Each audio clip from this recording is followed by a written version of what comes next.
We have the story of Jose Flores, who was diagnosed with spinal muscular atrophy as a child.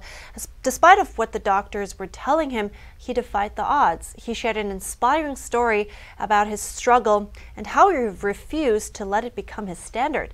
Here's that interview.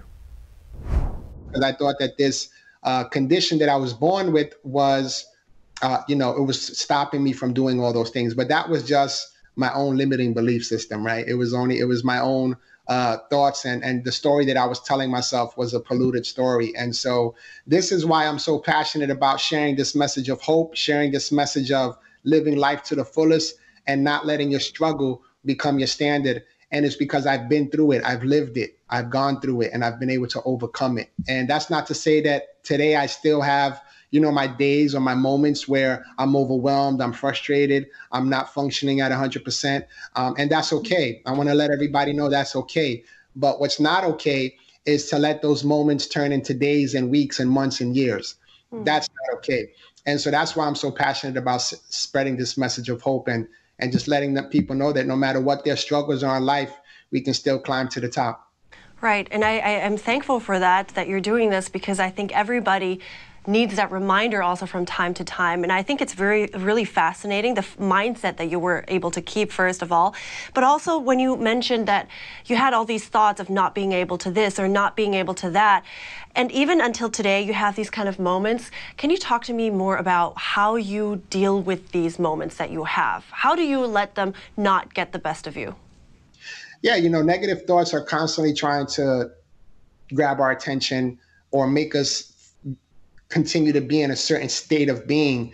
And the reality is that we have control over that. I like to say that I have SMA, which is spinal muscular atrophy. I have SMA, but SMA doesn't have me, which it used to have me for a long time until I kind of developed the mindset that it was just a small pivot and a small change of a paradigm shift in my thinking that said, okay, well, we know what you can't do. Well, what can you do? And then I just started focusing on that more instead of focusing on the negative. And so I think that if anyone that's watching this is going through a struggle right now, is having a moment of feeling down and out and not functioning at your maximum capacity, I want you to know that as long as you're able to increase your awareness, your level of awareness on why you're feeling the way you're feeling, right? Just the other day, I had a little moment. I was traveling for a speaking engagement in Utah, and we went to this one location, and that location wasn't accessible. It wasn't wheelchair accessible. And so I kind of got upset. I was getting overwhelmed and frustrated. And I started kind of going down this little path of man, why we're in America. Why isn't this accessible? Why? And I'm thinking about all these things, and all these negative thoughts started rushing my mind. And I was like, well, you know what? What am I complaining about?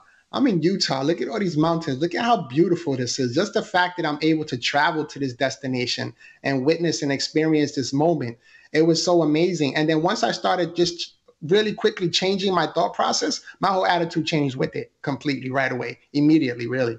And so if you're able to do that and understand that when you're having those moments throughout your life, just start to put yourself in an attitude of gratitude. That's awesome. And I think one lesson that I just took away from your story is that sometimes, and I'm sure a lot of people are guilty of it, me too, that sometimes we're so consumed in complaining about something or pointing fingers that maybe we forget about the power we have in ourselves to overcome that adversity. So thanks for sharing that story. And also, I want to talk to you about your book, Don't Let Struggle Become Your Standard. Tell me a little more what the topic is there, and is there any other life lesson in there that you would want people to take away from? I was even just telling my mom this the other day because she was over my house helping me. I was like, well, there's only two options. I can either be positive and look at the bright side of things, or I can be depressed and bitter. Those are the only two options when life happens to us. And so I chose to be positive and look at the bright side of things. And when you think about it, it takes more work to be depressed and bitter and miserable than it does to be happy. It's almost like, when you're thinking about those type of things, when you go through a struggle, right? A lot of times people will just settle for what happens to them, and they'll just park there their whole lives. And they have that whole woe is me mentality and that whole woe is me attitude, and they'll just settle for what life has given them. But when you can understand that you don't have to settle right there, right? You don't have to park on that speed bump. you can keep moving forward and living the life of your dreams, that changes the way you start to think about life. So I wanted to write this book to let the world know that we're all going to go through a struggle. You've either gone through a struggle, you're either in a struggle, or you're headed towards a struggle, because struggle in life is inevitable, but being defeated by them is optional. Profound words. And I'm taking one quote especially with me. It takes more work to be depressed and bitter. I think that's so true. Thank you so much, Jose Flores, for sharing all this. I appreciate it. Thank you. It's my pleasure.